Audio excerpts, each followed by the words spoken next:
listening to the best of the Martha Zoller Show. To hear the full show each day, tune in to AM 550 and FM 102.9 WDUN or log in to accesswdun.com and click the Listen Live button from 9 to 11, Monday through Friday.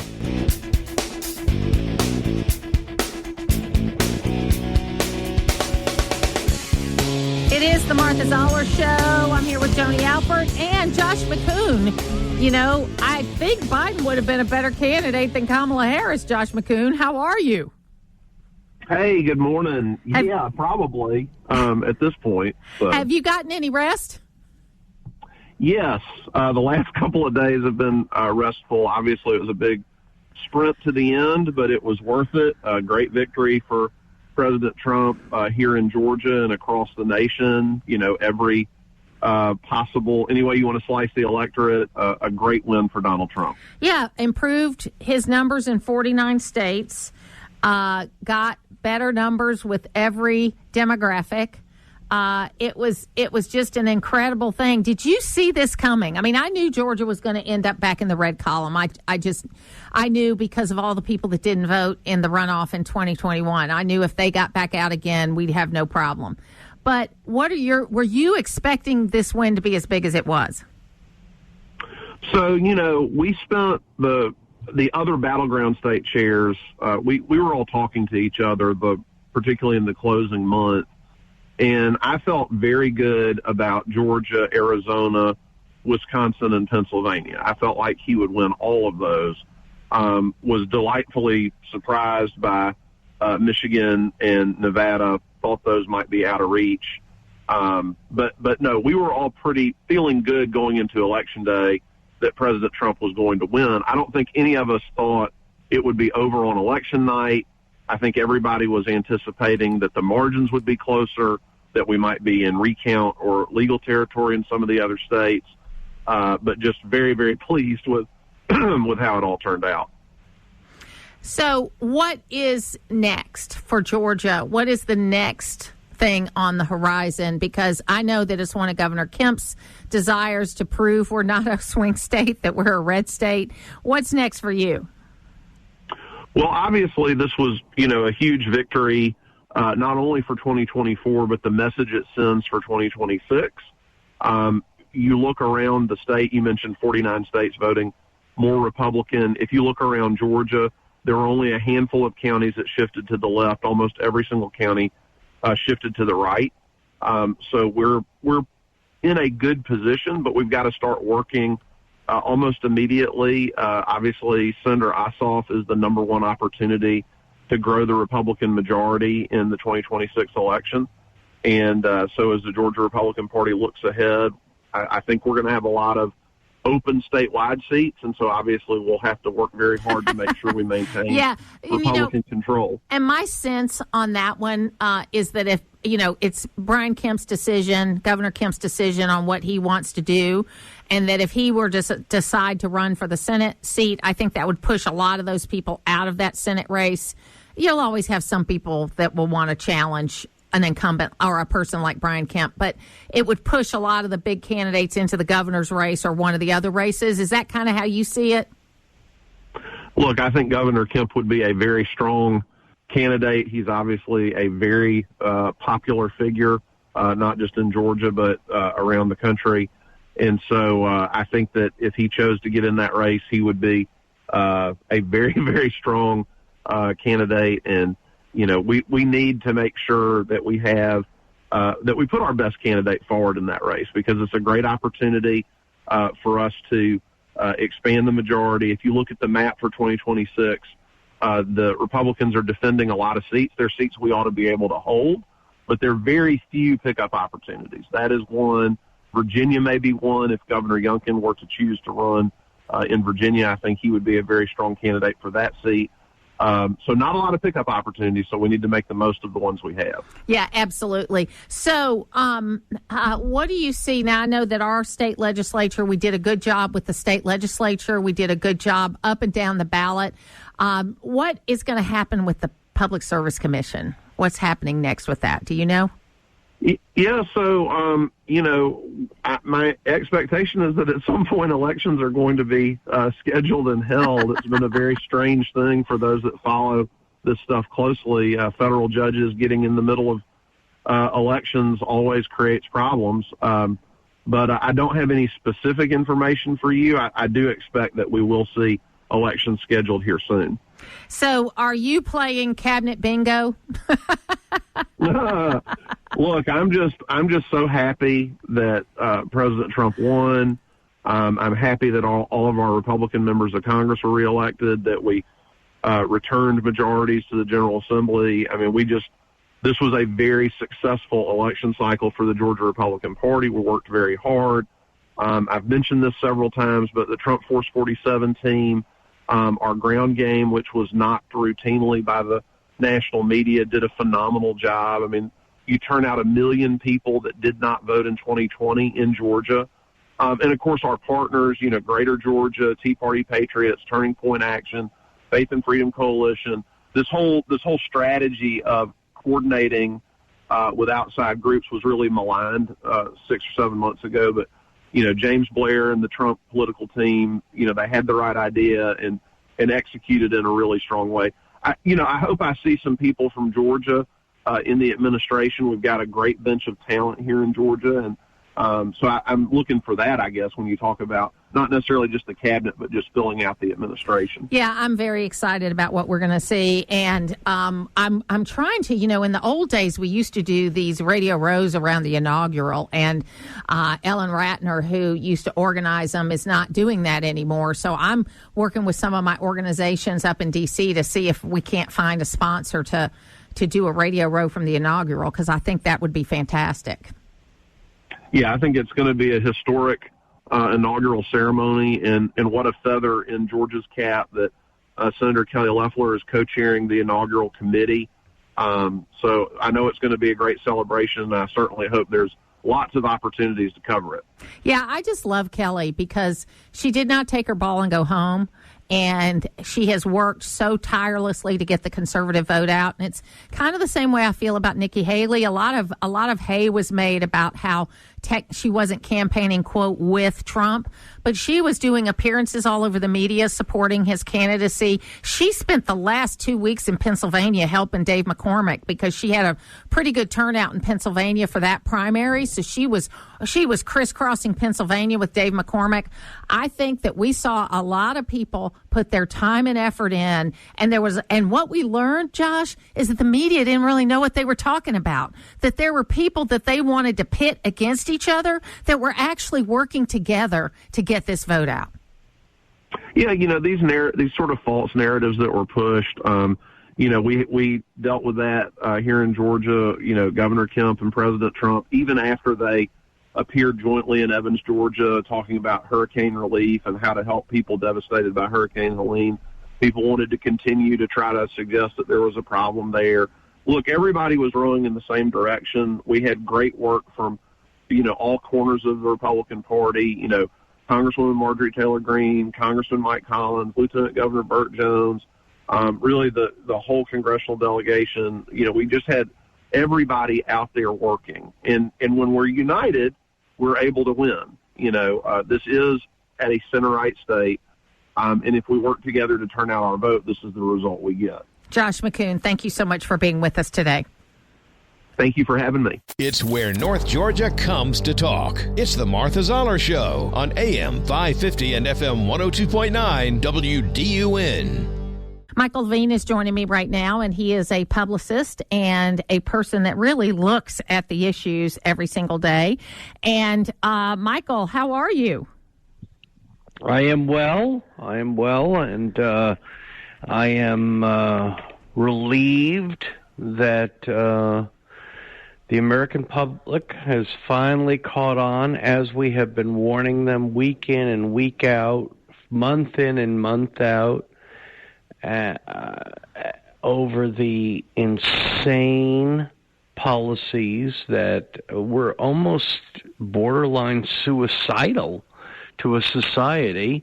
And we warned them over and over again, the lack of any common sense, the lack of just You know, we warned them, and they didn't listen. And in 84, they called it the moral majority, you know, that the moral majority rose up and gave Reagan this. But I don't think it's that different today. It is average working class folks that just are trying to keep their head down, go to work every day, take care of their family. I talked to a guy the week before the election that was coming to my house to do some work. He happened to be black, and I started a conversation with him because he recognized me, and so we were talking, and I just asked him. I said, "Look, what you know, if you don't mind me asking, what are you doing?" And he goes, "Well, ma'am, you know, all I care about is providing for my family." And you know, we moved from Detroit a few years ago for a better life here in Georgia. And he says, I'm voting Republican this time. And so are most of my friends, because it's better. Yep. It was better 4 years ago than it is now. As simple as that.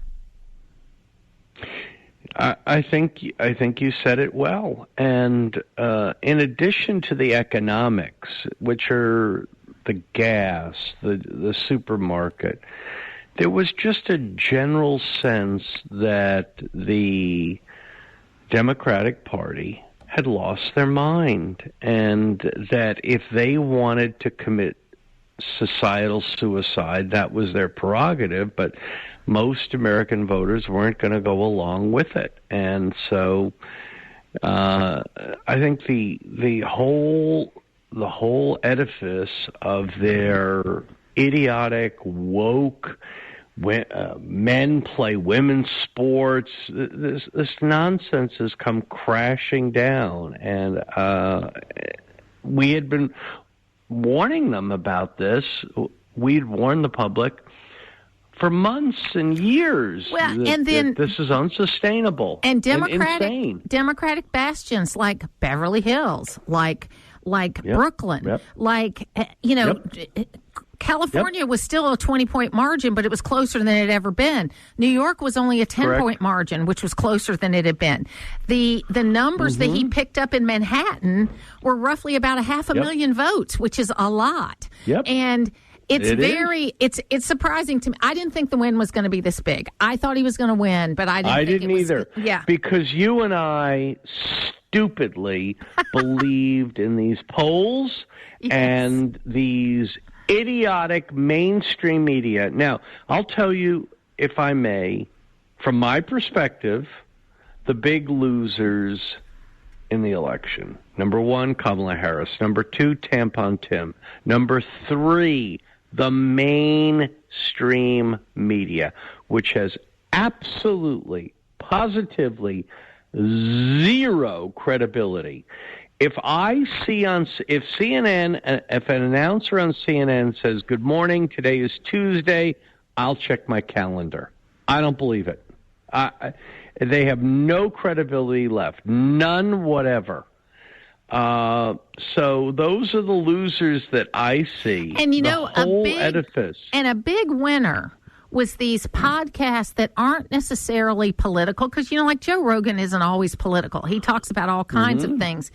And that, you know, these kind of big podcasts that the right was willing to go on, that the left was not, and they talk to average people that way. And then the thing that made me laugh the most was Elon Musk sending the buses for the Amish. I thought that was amazing. It was great. I'll tell you, if you have to pick some winners, okay, we've done some losers, we'll do some winners. Obviously, a winner is Donald Trump and J.D. Vance. But here's some other winners. Elon Musk, Tulsi Gabbard, Robert F. Kennedy Jr. These are all big winners. And the way the staffing is starting to set up, these are tough people. These are people that are. I don't think they're going to play easy. Yeah, they're going to make big changes, and overwhelmingly, you saw the embracing of Robert Kennedy made a difference, because the overall number of people that voted independent was way down this time. I mean, usually the Libertarian candidate gets, you know, a point or two. Some of the other independent candidates, you have 3 or 4 or 5 points that are independent. It was less than 2 points everywhere. So Robert Kennedy, I think, probably if you look at the one thing that made the biggest shift, or one of the things that made the biggest shift, it was Robert Kennedy embracing Trump, because that brought a lot of independent voters. I think there's some fairness to that, but it's hard for me to think anyone made any more impact than Donald Trump. Donald Trump and Elon Musk. What unbelievable! How do you fight Elon Musk? So have you met? Was outstanding. Have you met Elon Musk? It's on my bucket list. Never met him. Yeah, it's on my bucket list. Never met him. Yeah, I would like to meet him. Brilliant guy. Brilliant guy. And I think the funniest thing was when Bill Maher said this week, he says, talking about Saturday Night Live and what a loser group they are, saying that, a few years ago, before Elon Musk was a Trump guy, he was going to be on the show. And a bunch of the comedians said no, they wouldn't work with him. And Maher goes, how ridiculous it is that you've got a guy who's probably one of the smartest guys in the world, and you wouldn't take an opportunity to spend some time with him if you could. That's how ridiculous this ideology is, that if you don't fit with us 100%, we don't want to talk to you. Well, it really is. And Martha, you have been warning people. I tried to contribute a bit, but you have been warning people over and over and over again. And now the verdict is in. And this lawfare thing that was done to Donald Trump in New York, and these people were out for him. It was clear. Every American could see it. And so it goes. So off we go to a new beginning in January. Absolutely. Michael Levine, it's always great to talk to you. The book is Broken Windows, Broken Businesses. He is broken business, not businesses. And we appreciate you being on every time. Thanks for being with me today. Thanks, friend, and congratulations. You are a leader in common sense. Putting the talk in news talk. It's the Martha Zoller Show on AM 550 and FM 102.9 WDUN.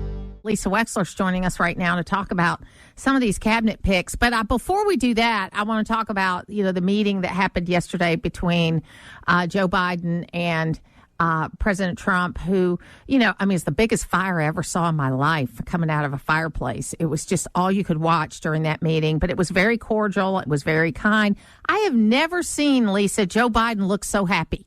I mean, he was bouncing. He felt great. And that picture of Trump and he and Jill Biden, the joke is they must have voted for Trump. Wow. Well, yeah. I mean, there's so much subtext to it. Because Jill wore the red suit when she went to vote, which, was interesting. Yeah. Well, I mean, look, Melania snubbed her, right? So, there is that. I don't even know if Melania is going to end up in the White House. She does her own thing. She really does. She does her own thing, and her issue was she is still incensed about that FBI raid, that they went through her clothes, her personal items, all that kind of stuff, and she felt like it was a step too far, so she didn't want to go. That was the statement that was given. Listen, I think it was still really classy of Joe Biden to do something that was the cordial right thing to do that, frankly, Trump did not do for him 4 years ago. And I know Trump was busy in court fighting that he still won, but he still could have extended the courtesy to the Bidens of saying this is the White House. And I tell you what, there are the funniest videos. There are these AI-generated videos about, it says, the best of friends forced to be enemies, and it's like of Joe Biden and Donald Trump getting ice cream together, Joe Biden and Donald Trump. Right. They're funny and they're nice. And you know what? I hope we're turning a corner here. I don't want to say, oh, yeah, Trump should have done it. I said it at the time. He should have been at the inauguration. I said it at the time. But he is getting a different feeling from Joe Biden. And, hey, I think Joe Biden's going to go out on a high because of this. I think it's all about winning the popular vote. Yes. I think that's what this whole thing is about, Martha, because I don't think any president really has the legitimacy of the presidency without winning the popular vote. And now that he has the popular vote, much less now the House and the Senate and the Supreme Court, but the popular vote is what's giving Trump the wind beneath his wings. Yes, and so we've got these cabinet picks, and I'll just give you my quick overview. Is that I don't have a problem with most of them. I like the fact that they're young. I like the fact that they're interesting and they're outside the box and they're not the typical, stair step, ladder step from this position to another. Because if you're a good manager, you should be a good manager anywhere. And so I don't have a problem. The three that have been the most controversial, maybe it's two. I've been up. I had to take my father-in-law to the emergency room last night, so I'm running on lots of coffee right now. But anyway, he's fine, by the way. Sorry to hear that. Yeah, okay. It's just that time of our life, right? So everybody's up in arms about Pete Hegseth, and I knew Pete 10 years before he went on Fox because he was involved in these veterans groups and he was out there, and he's a 20-year Army veteran. He's got 2 Bronze Stars. He's got 2 Ivy League degrees. He's got undergrad. Princeton and Harvard. And when they say, he's on TV, well, half the people that have ever been in the cabinet have been on TV at some point in time. So I just think, he's going to be a fine choice, and he'll have to go through the confirmation process. He doesn't bother me. The 2 that bother me are Kristi Noem, because I think that she, the Department of Homeland Security is actually bigger than South Dakota. Huge. And it's too big, probably. So I'm a little, that's going to be a challenging one. And then, of course, Matt Gaetz, because he's a horrible human being. And horrible. Yep. But I think he's not going to end up getting confirmed. That's what I think. I think, this immediate resigning from Congress, which he didn't have to do, all has to do with this ethics complaint. And he has designs to run for governor of Florida. And so I think of any of them, it's likely either he'll pull himself out of this, Trump will change his mind, or he won't get confirmed. Well, I think what's really interesting is that John Thune won the leadership of the Senate. I don't think the press is paying enough attention to that. It was a 3-way, right? John Cornyn came in second, and Rick Scott was a distant third. And Rick Scott had been the one that everybody was whispering about and talked about, and he was Trump's guy from Florida, and he didn't make it in the Senate. I'm wondering if that's a little bit of the Senate saying, hey, we're still the U.S. Senate, and we decide things. Well, and my assessment was Rick Scott, I've known him for 20 years, before he was governor of Florida, and he's a self-made man. I mean, like a guy that scraped together 125. Was he ever governor of Florida? 2 terms. 2-term governor of Florida before DeSantis. Was he after Chris? He was after Chris? Yeah. Okay. Yeah. So he scraped together $125,000 40 years ago and bought a hospital and built up a hospital system, and he's a great businessman. So I like Rick Scott a lot. He was the most conservative of the 3 choices. Cornyn was kind of the combination of conservative Texan. But you also know Rick Scott was pled guilty to healthcare fraud, right? He did, but here's the story in that, okay? When they bought that hospital, they knew that the hospital, when they bought it, was committing these crimes. But when you buy it, you have to take over it. And they actually paid the fines and had set the money aside to pay the fines. But it's too hard to explain, and that's why they were able to keep tagging him with it. But I interviewed him extensively on it, and he said, Martha, we knew they had these problems. That's why it was an easy hospital to buy, because they were about to go under because of all the Medicare fraud they were doing. So we had set aside in the budget money to pay these fines, but then when the press started going bad, he had to take the fall and resign from the board. And so it's complicated, but I believe him because I've known him for 20 years. I believe him. Okay. So anyway, so he was there. Then Cornyn was kind of the combination candidate. And then Thune was definitely the more establishment candidate. But what I say about Thune is there are going to be things that you're going to need 3 or 4 or 5 Democrats, and he is the one more likely to be able to do that. Okay, so that's a good choice. So my point is, when we talk about Gaetz, now let's just talk about process for a minute, because I'm hearing a lot of talk about recess appointments, and the idea of a recess appointment is it does not have the full advice and consent of the Senate. It's a workaround. Do you think that that this Senate is going to do a recess appointment for the Attorney General? No. You think so? I do not. I don't think so. I do not. They talk a lot about that, but they don't like to break the rules. You know what I mean? Yeah, and, it's a pretty important. It's built into the Constitution. And Fetterman, sent to the Senate. Fetterman is hysterical because he said something like, and we'll play it later. You should use it on your show. He said something like, "This is like Olympic League trolling by Donald Trump of the liberals, the people that they're putting." The people they're putting in there. And, strangely enough, he's the guy that went to the hospital for depression and came out a lot more thoughtful. Smelling like a rose, totally. He could almost be a Republican, actually, the way they've been treating him. I mean, the libs in his party have been, trolling him something terrible in Israel. But awful. I think that, honestly, I didn't think much of him initially. I thought he was just a big oaf, but he's an independent thinker. And, the Democratic Party used to be full of independent thinkers, Yeah, well, I will say, because we talk a lot about Israel, and as you know, I'm a proud Jewish woman, the two picks that the Jewish community has been looking at and have been, I think, elated about are Mike Huckabee for ambassador to Israel, who is an extraordinarily good friend of Israel, full stop, and he'll be, I think, great personally. And I know him, and I really like him. And he'll be happy to hear that he's one of the young people that have been chosen by Trump. When you just said something about all the young people, I'm thinking Mike Huckabee would be very happy to be in that category. Yes. And then also Elise Stefanik, who is not Jewish, who was raised, I believe, by Catholic parents in upstate New York. She's a Harvard law grad. And she was the one who famously came out swinging against all these Ivy League presidents, and they all subsequently lost their jobs, all of them, except for the MIT gal. And she pointed out how weak they were morally on the subject of all of these college protests. So I'll tell you, I'm really delighted with those two picks myself. And I think the Jewish community is as a whole. Now, my friend Joe, who's my Constitution expert, said to tell Lisa that the recess appointments are also in the Constitution. Article 2, Section 2, Clause 3, the president shall have the power to fill vacancies that may happen during the recess of a Senate. Yeah. Yes, but we all know that it was a very different time, and it was not a full-time Senate, and it was a very different legislature.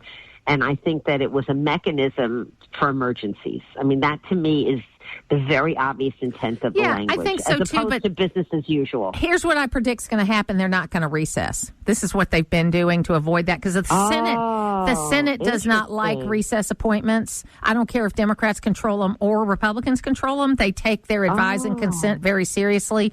So what they've done previously is they just haven't gone into recess, and they just do a little business every day, even though it's Christmas or whatever, Oh, you're so smart, yes, Martha. I didn't realize that. Thank you. And then I got this message from a texter saying, I like almost all the picks. They're not normal picks from the swamp. I do not care for Matt Gaetz as Attorney General. Thune is another clone of McConnell. Let's hope and pray we push the buttons and hold our Senate and House accountable, listening to you while working on constituents' problems. Yeah. Well, Tulsi Gabbard is an interesting pick. She's such a lovely gal, and she has tried so hard to get her voice out. And she is a bit of an iconoclast. I mean, she is. She's not a predictable person in terms of how you think she may decide in terms of a party line. But I think she'll bring a fresh, independent perspective to conversations at the table. And I think that's a good thing. Well, and let me tell you the Martha Zoller plan before you go on the economy and the government and the size of government. And this is what Elon Musk and Vivek Ramaswamy are going to be working on. And I think it'll be interesting. They're going to have clear lanes because two very accomplished entrepreneurs, I don't know if they can work together. We'll see. Egomaniacs. But Elon Musk is on my bucket list, though. I would like to meet him because I think he's like a force of nature. But he is a force of nature. I've met him, but very briefly. I think what's got to happen is if you there's something like 100,000 federal jobs that are open at this point in time. The average pay and benefits package for a federal worker is right around $100,000. And so if you just froze or got rid of all those jobs and then forced the departments to have to reorganize based on the people they have, and of course take into consideration if it's a job you really need, okay? But you could save between $500 billion and $1 trillion tomorrow, and you wouldn't have to fire anybody. That's the big thing they don't want to do with reorganizing departments is you don't want to be firing people because it's a bad look, right?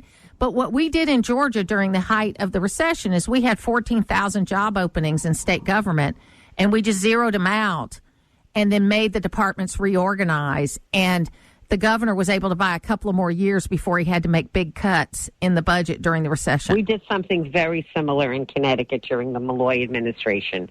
We had to. We were in the red desperately, and what we allowed was the normal attrition to occur and didn't fill the spots. That's what we did. Absolutely, because then you're not firing anybody. And I'm sure the federal government's got the same problem everywhere else does. They got a whole bunch of baby boomers that are retiring. But then what happened is you do circle back and you realize, wait a minute. I need someone here. They really needed to be filled. Exactly. But you make your case for it instead of just filling the job because it's there. And I think that's better. It's better. Lisa Wexler, I always love talking with you. Thanks for being with me today. Too. A pleasure. Thanks, Martha. To hear the full versions of last week's Martha Zoller shows, go to the podcast page at accesswdun.com, and you can follow me on social media at Martha Zoller.